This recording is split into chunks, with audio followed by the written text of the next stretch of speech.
नमस्कार विद्यार्थियों, मैं विवेक श्रीवास्तव राजकीय इंटर कॉलेज उन्नाव से। आज हम लोग गणित विषय में वृत्त के बारे में चर्चा करेंगे।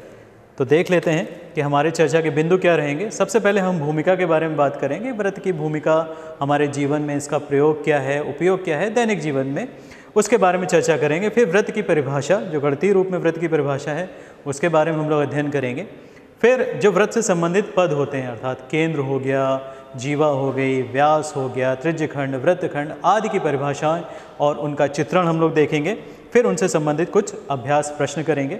इसके बाद जीवा द्वारा वृत्त पे जो अंतरित कोण होता है, जीवा के द्वारा जो वृत्त पे कोण अंतरित किया जाता है, उसको सीखेंगे और उससे संबंधित प्रमेयों का अध्ययन करेंगे और उसके कुछ अभ्यास प्रश्न हम लोग करेंगे। सबसे पहले हम लोग बात कर लेते हैं वृत्त की। ठीक है, तो दैनिक जीवन में अगर हम लोग बात करें वृत्त, तो वृत्त की भूमिका क्या है दैनिक जीवन में। तो आप लोगों ने देखा होगा कि जो हम लोग रोज़ वस्तुएं प्रयोग में लाते हैं दैनिक जीवन में, वो कई आकारों की होती है। जैसे त्रिभुजाकार हो गई, या एक सरल रेखा हो गई, या फिर वर्गाकार हो गई। उसमें भी कई सारी ऐसी चीज़ें होती जो इन सब आकारों से अतिरिक्त कुछ आकार की होती। जैसे आप लोग साइकिल चलाते होगे, तो साइकिल का पहिया कैसा होता है? गोल होता है। ठीक है, या आप जिस बस से स्कूल जाते हो या मोटरसाइकिल आदि, उसका पहिया भी कैसा होता है? गोल होता है। इसके अलावा जो हमारी माताएं या बहनें जो आभूषण पहनती हैं, अंगूठियां वगैरह पहनती हैं, ठीक है, या कंगन या चूड़ी पहनती हैं, तो उनका आकार भी कैसा होता है? गोल होता है। जो हम लोग अपने दैनिक जीवन में पैसे यूज़ करते हैं, सिक्के, है ना, कॉइन्स, तो वो भी कैसे होते हैं? गोल आकार के होते हैं। तो ये सारे आकार किस तरीके के हुए? गोल आकार के हुए। तो इन्हीं गोल आकारों को हम वृत्त की संज्ञा देते हैं। किसकी संज्ञा देते हैं? वृत्त की संज्ञा देते हैं और वृत्त कहेंगे इसको। इसके अलावा आपने देखा होगा कि अगर हम लोग जो घड़ी होती है, जिस घड़ी पर हम लोग समय देखते हैं, उसकी अगर हम लोग बात करें, तो वो भी किस आकार की होती है? वो गोल आकार की होती है। ये देखिए, आपके सामने घड़ी आ गई, तो ये घड़ी का आकार कैसा है? वृत्त। ठीक है, गोल आकार है। अब इस घड़ी में हमारे पास ये देखिए 3 सुइयां हैं, घंटे की सुई, मिनट की सुई और सेकंड की सुई। तो अगर इस सेकंड की सुई पर आप थोड़ा सा ध्यान दीजिए, तो ये इसी तरीके से तो चलती है और ये वापस यहाँ पे आ गई, अर्थात ये चलकर यहाँ से चली और यहाँ पे आ गई। ये किस तरह का आकार हो गया? वृत्ताकार हो गया। ठीक है, इसी को हम लोग क्या कहते हैं? वृत्त कहते हैं। तो अब आप अगर इसका मार्ग देखें, तो ये यहाँ से चलते हुए और फिर यहाँ पर आ गया। तो इसी के आधार पर हम वृत्त की परिभाषा को भी बता सकते हैं, डिफाइन कर सकते हैं कि वृत्त क्या होता है। चलिए आगे देख लेते हैं हम लोग। यहाँ पे देखिए, एक तल पर स्थित उन सभी बिंदुओं का समूह जो तल के एक स्थिर बिंदु से समान दूरी पर स्थित हो, क्या कहलाता है? वृत्त कहलाता है। एक तल पे स्थित, तो जैसे ये एक तल है हमारा, ये क्या हो गया? एक कोई तल हो गया। ठीक है, इस तल पे क्या है? सभी बिंदुओं का, जैसे मान लो यहाँ पे ये बिंदु हो गया, ये बिंदु हो गया, ये बिंदु हो गया, ये बिंदु हो गया, कोई भी बिंदु हो गया, सब तरीके के बिंदु हो गए। और किसी भी स्थिर बिंदु, ये क्या है? एक स्थिर बिंदु। तो इस स्थिर बिंदु से समान दूरी पे हो, यानी कि ये जो दूरी है, ये जो दूरी है, ये जो दूरी है, ये जो दूरी है, ये सब क्या है? समान दूरी हो। तो ये समान दूरी पर जो आकृति बनेगी, वो इन बिंदुओं का समूह क्या कहलाएगा? वृत्त कहलाएगा। तो ये हो जाएगी हमारी वृत्त की परिभाषा। तो अगर हम इसके बारे में बात करें, परिभाषिक रूप में देखें इसको, तो क्या हो जाएगा? स्थिर बिंदु जो हुआ हमारा, वो क्या कहलाया? वृत्त का केंद्र। तो ये सारे जो बिंदु थे हमारे, जो स्थिर बिंदु थे, यहाँ पे था, ये केंद्र हो गया। ये जो हमारे सारे स्थिर बिंदु थे, इनका जो बिंदु पथ है, वो क्या कहलाता है? वृत्त कहलाता है। क्या कहलाता है? वृत्त कहलाता है। अब ये जो स्थिर बिंदु है, ये क्या चीज़ है? ये स्थिर बिंदु, तो ये बिंदु जो स्थिर होता है वो क्या कहलाता है? वृत्त का केंद्र कहलाता है। वृत्त का केंद्र कहलाता है। अब इसे प्रायः किससे प्रदर्शित करते हैं हम लोग? या तो सी से कर देंगे या फिर ओ से कर देंगे। आप केंद्र सेंटर होता है CENTRE, तो इसका ये पहला पद हमने C ले लिया, इसलिए कभी कभी इसको C से प्रदर्शित कर देते हैं, या O ले लिया ओरिजिन, तो इसको किससे प्रदर्शित कर देते हैं हम लोग, O से प्रदर्शित करते हैं। ठीक है, इससे ये प्रदर्शित किया जा सकता है। केंद्र से तल पर स्थित जो बिंदुओं के बीच की दूरी है, मान लो ये बिंदु और ये केंद्र है हमारा, O से प्रदर्शित कर दिया, इसके बीच की ये जो दूरी है, इसके बीच की जो दूरी है ये क्या कहलाएगी, वृत्त की त्रिज्या कहलाएगी। ठीक है, अच्छा अब ये भी एक बिंदु है, ये भी एक बिंदु है, तो ये सारे बिंदु आ गए, कई सारे बिंदु आ गए, तो ये सब क्या होंगी, सब त्रिज्याएं होंगी, और सारे बिंदु क्या हैं, स्थिर हैं, और एक स्थिर बिंदु से समान दूरी पे रखते हैं, तो इसीलिए वृत्त की जितनी भी त्रिज्याएं होंगी वो सब क्या होंगी, समान होंगी, तो ये वृत्त की त्रिज्या कहलाएगी। तो इस तरीके से आपने देखा कि जो त्रिज्या है ये दो तरीके से प्रयुक्त होती। कैसे, एक तो ये रेखाखंड का रूप होता है, किसका रूप होता है, रेखाखंड का रूप होता है, और दूसरा इस रेखाखंड की लंबाई। तो ये देखिए एक रेखाखंड हो गया और फिर उसकी लंबाई हो गई, उसी लंबाई को हम त्रिज्या के रूप में प्रदर्शित करते हैं, प्रयोग में लाते हैं। चलिए ये देखिए, अगर इस चित्र पे आप लोग ध्यान दें तो इसमें सारी चीज़ें दिखाई गई हैं। ये पूरा एक क्या है, वृत्त है, ये वृत्त का क्या हो गया, केंद्र हो गया, और अगर यहाँ पे कोई बिंदु है तो उसको हमने मिला दिया, तो ये वृत्त की क्या हो गई, त्रिज्या हो गई। इसके अलावा ये भी वृत्त की त्रिज्या हो गई। अगर ये दो बिंदु जो परिध पर स्थित हैं इनको मिला के एक रेखा हम खींच दें जो केंद्र से होकर जाए, तो वो क्या कहलाएगी, व्यास कहलाएगी। और यहाँ पर आप देखेंगे कि ये जो त्रिज्या है, ये त्रिज्या है वो व्यास का क्या होती है, आधी होती है। त्रिज्या व्यास की क्या होती है, आधी होती है। ठीक है, तो ये कुछ इंपॉर्टेंट पद थे जो इसमें आ गए। आगे देखते हैं हम लोग। वृत्त पर स्थित जो दो बिंदु हैं उनको मिलाने वाला रेखाखंड क्या कहलाएगा, जीवा कहलाएगा। तो यहाँ पर हम किसकी परिभाषा देख रहे हैं, जीवा की। देखिए अभी हम लोगों ने क्या बात करी थी, एक हमारा ये जो वृत्त था इसका एक केंद्र था, यहाँ पे भी कोई बिंदु, यहाँ पे भी कोई बिंदु, इन दोनों बिंदुओं को हमने क्या कर दिया, मिला दिया। तो ये दोनों बिंदु जब हम लोग मिलाएंगे तो ये जो रेखाखंड हमारा बनेगा क्या कहलाएगा, जीवा कहलाएगा। देखिए इस चित्र में प्रदर्शित है, इस तरीके से हमने मिलाया तो ये क्या कहलाया, जीवा कहलाया। अच्छा अब बिंदु तो कई सारे होंगे, यहाँ पर भी होगा, यहाँ पर भी होगा, इन सबको मिलाएंगे तो ये सारे जीवा होंगे। क्या यहाँ पर भी बिंदु होगा और यहाँ पर भी होगा, तो ये भी तो एक जीवा होगी, ये भी तो एक जीवा होगी। ये किससे होके जा रही है, केंद्र से, अर्थात केंद्र से होके जाने वाली जीवा क्या कहलाएगी, हमारी व्यास कहलाएगी। क्या कहलाएगी, व्यास कहलाएगी। तो जो जीवा केंद्र से होकर जाती है उसको हम व्यास कहते हैं, और व्यास किसी भी वृत्त में सबसे बड़ी जीवा होती है। अगर आप आकार के बारे में बात करें तो देखिए यहाँ से ये सारे आकार आ रहे हैं, इसमें ये वाला आकार हमारा सबसे बड़ा है, तो व्यास क्या होता है, सबसे बड़ी जीवा होती है।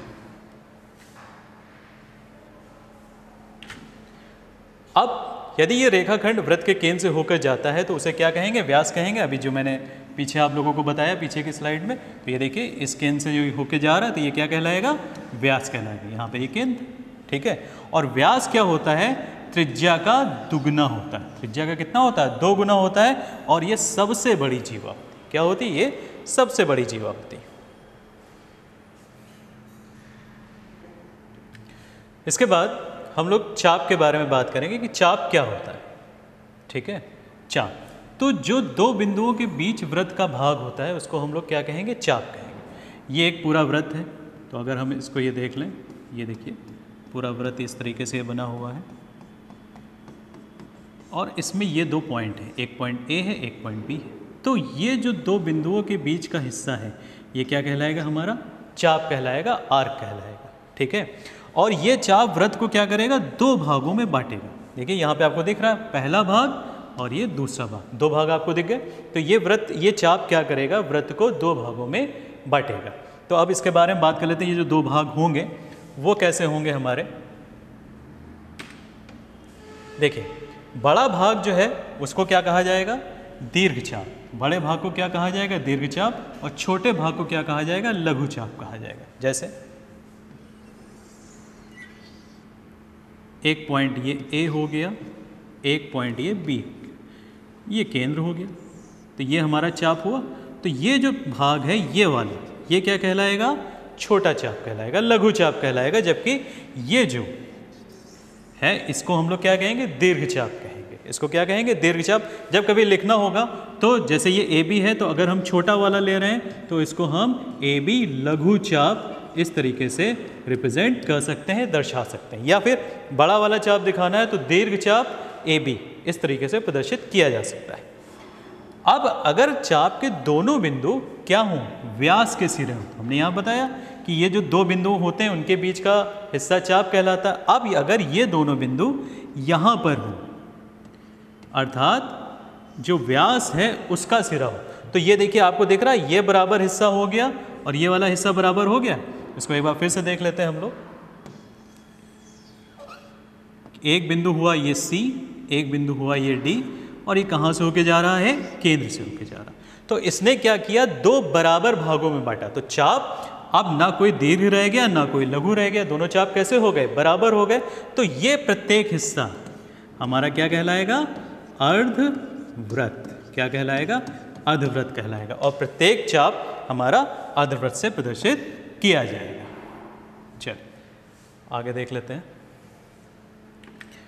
अब परिधि, परिधि के बारे में बात करते हैं हम लोग। तो परिधि क्या होती है? संपूर्ण वृत्त की लंबाई, पूरा वृत्त। अभी हम लोगों ने पूरा वृत्त जब खींचा था तो ये जो यहाँ से इस पॉइंट से ले लें, अगर इसको हम पूरा लेके चले आए फिर से इसी पॉइंट पे, अर्थात इस तरीके से, तो ये जो पूरा वृत्त है, इस पूरे वृत्त की लंबाई को हम लोग क्या कहेंगे? वृत्त की परिधि कहेंगे। ये वृत्त का केंद्र हो गया, ये वृत्त की त्रिज्या हो गई और ये पूरा व्यास हो गया। तो पूरे वृत्त की जो लंबाई है वो क्या कहलाएगी? वृत्त की परिधि कहलाएगी।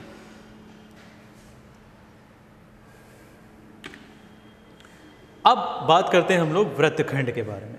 तो वृत्तखंड क्या होता है इसको देख लेते हैं। जीवा तथा प्रत्येक चाप के मध्य का जो क्षेत्र होता है उसको वृत्तखंड कहते हैं। जीवा तथा प्रत्येक चाप के मध्य के क्षेत्र को हम लोग वृत्तखंड कहते हैं। कैसे? अभी पीछे की स्लाइड में हमने बताया कि ये ए बी है, ठीक? तो ये हमारा क्या कहलाएगा? चाप। अभी छोटा है तो छोटा चाप, बड़ा हो जाएगा तो दीर्घ चाप, लघु चाप और दीर्घ चाप। और इन्हीं दो बिंदुओं को मिलाने वाली जो रेखा होती है वो क्या कहलाती है? जीवा कहलाती है। दो बिंदुओं को मिलाने वाली रेखा क्या कहलाई? जीवा। तो अब यहाँ पर भी तो आपको दो भाग दिख रहे हैं, एक भाग ये और एक भाग ये। तो ये जो भाग है ये क्या है? छोटा भाग है और ये भाग क्या है? बड़ा भाग। तो ये क्या है? जो भाग है जिसको हम लोग एक शब्द और कहते हैं खंड। क्या कहते हैं? खंड कहते हैं। ये खंड किसका है? वृत्त का है ना। तो ये वृत्त का खंड हो गया, वृत्त का खंड हो गया, अर्थात वृत्त का भाग हो गया। इसी को हम लोग संज्ञा देंगे वृत्त खंड की। क्या कहेंगे? वृत्त खंड कहेंगे। अब ये भी देखिए दो तरीके के हुए, एक तो ये भाग हुआ और दूसरा कौन सा भाग हुआ? ये वाला भाग हुआ। तो एक छोटा है और एक बड़ा, तो छोटे वाले को लघु वृत्तखंड, बड़े वाले को दीर्घ वृत्तखंड ये कहा जाएगा। चलिए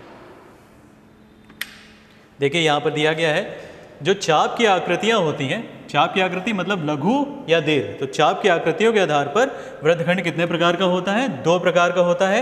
यहाँ पे देखिए ये छोटा बना, यहाँ पे मान लीजिए केंद्र है तो ये छोटा बन गया, तो ये क्या कहलाएगा? लघु वृत्तखंड। और ये देखिए बड़ा बन गया तो ये क्या कहलाएगा? दीर्घ वृत्तखंड। जो अभी पीछे स्लाइड में बताया गया, छोटे चाप से बनता है उसके द्वारा घिरा हुआ हिस्सा लघु वृत्तखंड, बड़े चाप से बनता है उसके द्वारा घिरा हुआ हिस्सा दीर्घ वृत्तखंड।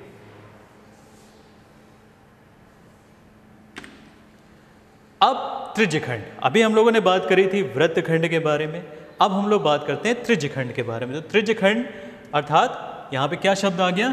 त्रिज्या। त्रिज्या आ गया। तो त्रिज्यखंड यानी कि त्रिज्या के द्वारा जो भाग वृत्त का निकाला गया, टुकड़ा निकाला गया, उसको हम लोग क्या कहेंगे? त्रिज्यखंड। कैसे? जैसे ये वृत्त है, ये इसका केंद्र हो गया और यहाँ पे एक पॉइंट ये ए और एक पॉइंट ये बी। तो ओ ए और ओ बी दोनों क्या हुई? वृत्त की त्रिज्याएं हुई। तो ये जो दो वृत्त की त्रिज्याएं हैं, ये देखिए एक टुकड़े में इसने काट दिया, ये एक टुकड़ा बन गया। तो ये टुकड़ा क्या कहलाएगा? त्रिज्यखंड कहलाएगा। त्रिज्यखंड क्यों कहलाएगा? क्योंकि ये त्रिज्या के द्वारा किया गया है। ये टुकड़ा, ये भाग किसके द्वारा अर्जित किया गया है? त्रिज्याओं के द्वारा किया गया है, इसीलिए इसे हम लोग क्या कहेंगे? त्रिज्य खंड कहेंगे। ठीक है, अब यहाँ पर भी आप देख रहे हैं क्या कि ये जो वृत्त है दो भागों में बटा, ये भाग और ये भाग, इसमें ये क्या है, ये छोटा भाग है तो इसे हम लोग लघु त्रिज्य खंड कह देंगे। ये भाग क्या है, बड़ा भाग है तो इसको हम लोग क्या कह देंगे, दीर्घ त्रिज्य खंड कह देंगे। इस तरीके से त्रिज्य खंड हमारा बन जाता है, वो भी दो प्रकार का, जैसे वृत्त खंड हुए, ये भी दो प्रकार का, लघु और दीर्घ।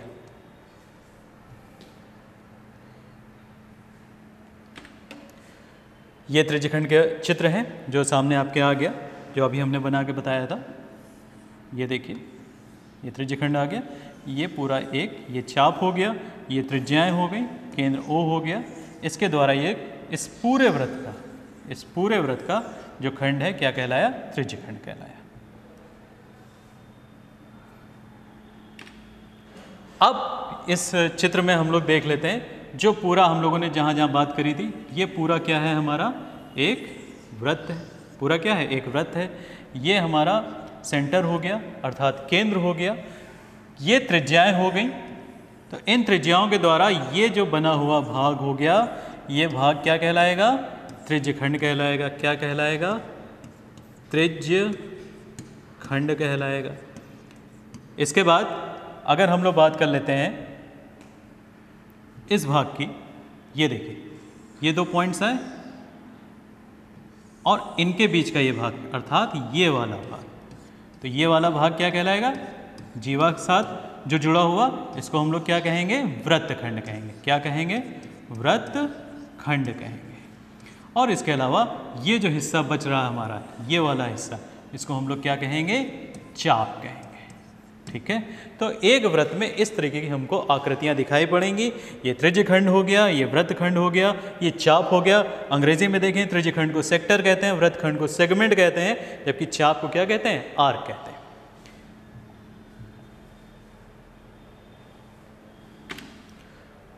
जब दोनों त्रिज्य खंड या वृत्तखंड एक समान हो जाते हैं तो प्रत्येक को अर्धवृत्तीय क्षेत्र कहते हैं। प्रत्येक क्या कहते हैं, अर्धवृत्तीय क्षेत्र। कैसे, देखिए, ये केंद्र हो गया और ये हो गया व्यास, ABC।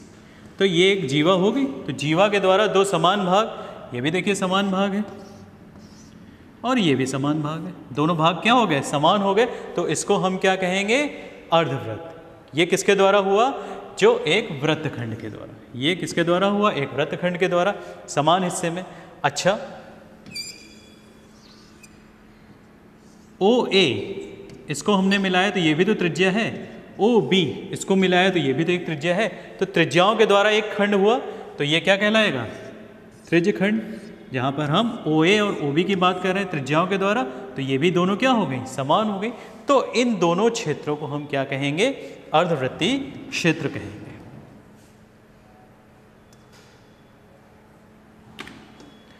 अब कुछ अभ्यास, ठीक है, यहाँ पर बात कर लेते हैं हम लोग कि वृत्त का केंद्र वृत्त के कहाँ स्थित होता है, अभ्यंतर में स्थित होता है, अभ्यंतर में। इसको थोड़ा सा डिफाइन कर लेते हैं कि अभ्यंतर क्या होता है, इसको समझ लेते हैं। मान लीजिए ये एक तल है, ये क्या है, एक तल है। इसको खाली स्थान पे देखते हैं हम लोग।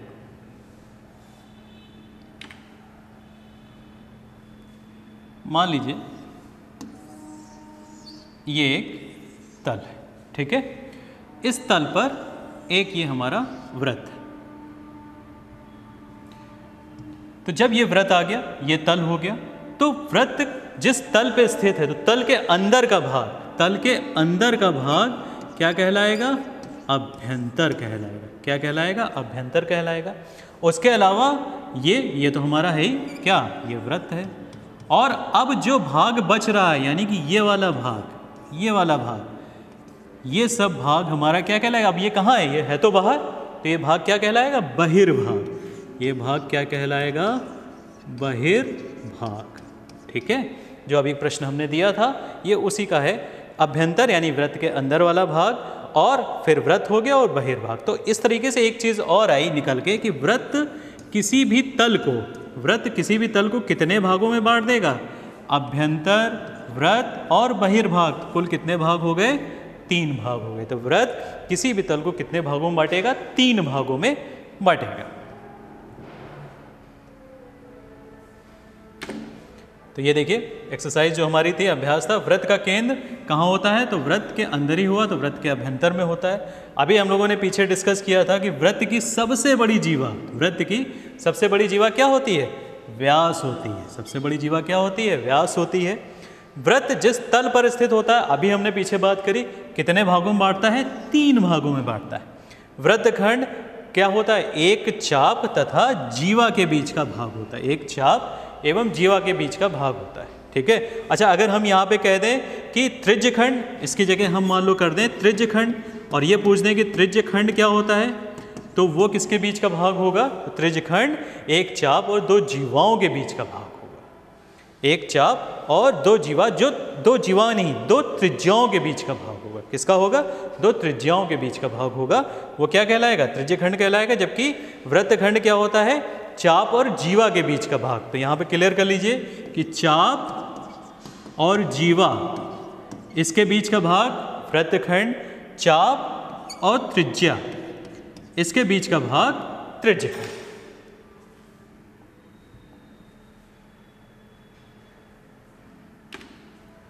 अब जीवा द्वारा एक बिंदु पर अंतरित कोण के बारे में हम लोग बात करते हैं, हम लोग डिस्कस करेंगे इसके बारे में। तो सबसे पहले हम लोग देख लें कि कोई भी बिंदु होता है तो वो कोण कैसा अंतरित करता है। कोण कैसा अंतरित करता है? तो ये हो गया हमारा कोई भी बिंदु, और एक मान लिया हमने, जैसे यहीं पे देख लेते हैं, ये पॉइंट हो गया पी क्यू। ये एक पी है, एक क्यू है, इसको मिलाने वाली रेखा है, और एक पॉइंट आर है जो इस पी क्यू पे नहीं है, कहीं और। तो ये जो इस पर कोण अंतरित करेगा वो क्या कहलाएगा? इस PQ के द्वारा R पर अंतरित कोण कहलाएगा। इस PQ के द्वारा R पर अंतरित कोण कहलाएगा। ठीक है। यही चीज़ सेम हमारी किस में आ जाएगी? वृत्त में आ जाएगी। तो देखते हैं वृत्त में कैसे आ जाएगा। यहाँ पे देख लीजिए, ये एक वृत्त है, ठीक, और वृत्त की एक जीवा क्या है?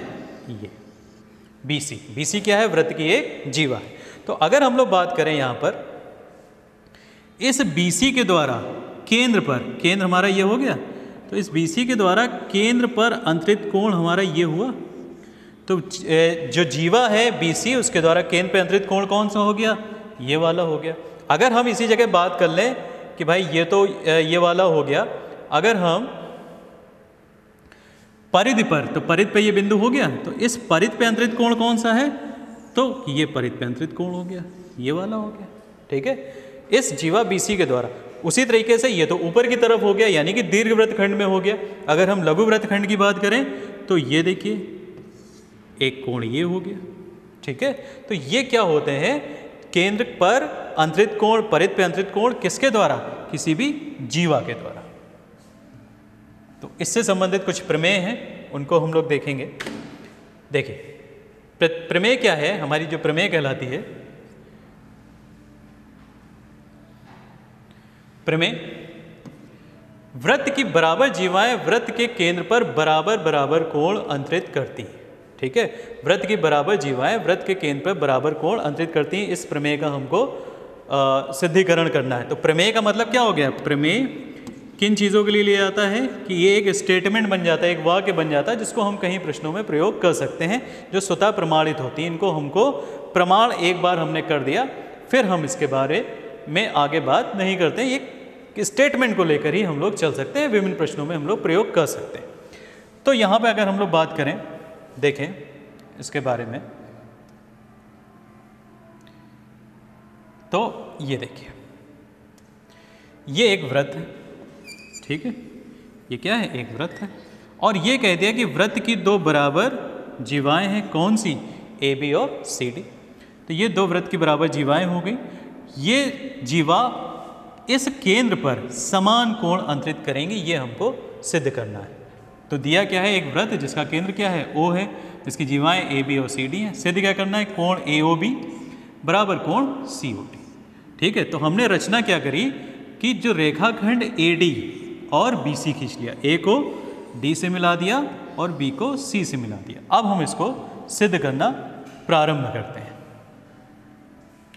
देखिए क्या हुआ, वही चित्र है दोबारा।